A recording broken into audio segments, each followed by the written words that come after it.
City Cultural Center is really taking the time to structure for artistically, so that we can know exactly what it is we're doing. We can plan ahead of time, so we're prepared and we're ready and we know exactly what we need. So if it's a ton of artists or 10 artists or 2 artists, we know exactly what we need, where we're going to be at, and how we're going to do this. It takes not just having my dad's productions or the writings of Levi and Deborah Frazier, but incorporating other ones so that we're moving this on to the next level, to other people to share their experiences with others. We can't keep it all for ourselves, but to share it and give it to someone else so that they can fulfill their dreams. That is a part of Blue City's new way in moving forward and making sure that they stay alive.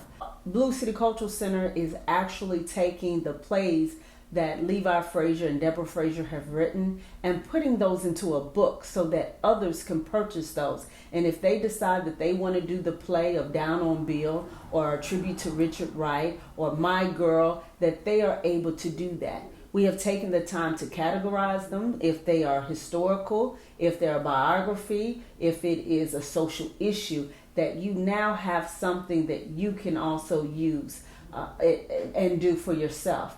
At the same time, we are now really concentrating on putting together a curricula. We want to get into the HBCU schools so that they can now, because a lot of the work is done about Etheridge Knight, about other Black writers, Richard Wright, and I keep bringing those up because they are so key and I grew up on those, that now that we have a curriculum that they can use within their school, because bringing those to life and people that have actually studied them, worked with them, you now have somebody who is still living today but can share that information at a HBCU in Memphis, Tennessee, at LeMoyne or in Mississippi or wherever we need to go. And it's not just for that, but it's open for any and everybody to be able to study and learn more about our Black artists, our Black writers that have come from the South or have lived in the South.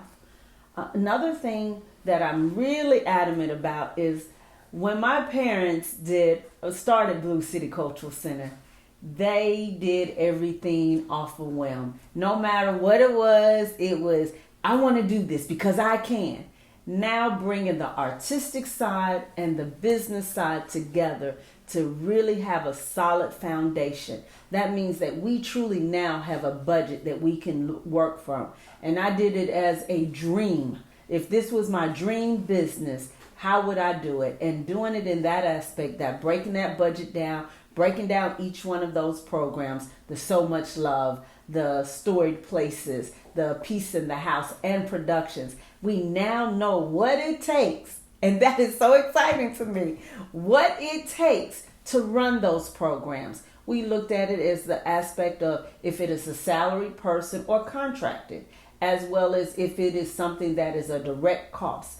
We're looking at new board members, not to have a huge board, but to have something smaller where people are really ready to put in their wealth, their work, and their wisdom. Now, I got a lot of wisdom, but now we really need that work that they really can go out into the community, help us find the funding, and even those other connections that we need, along with the wealth, that we are able to get in those doors that have been difficult for us.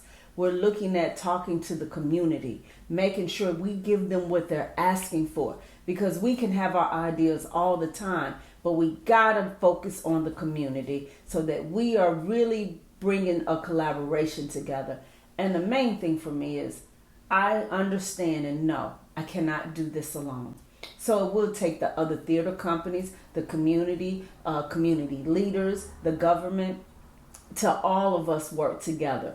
Beginning to work with Black Arts Alliance, learning from Ekandaya, who also learned from my parents. So the full circle is actually come around. Blue City Cultural Center will survive another 40 plus years, mainly because we truly believe in our tagline, arts for a better way of life.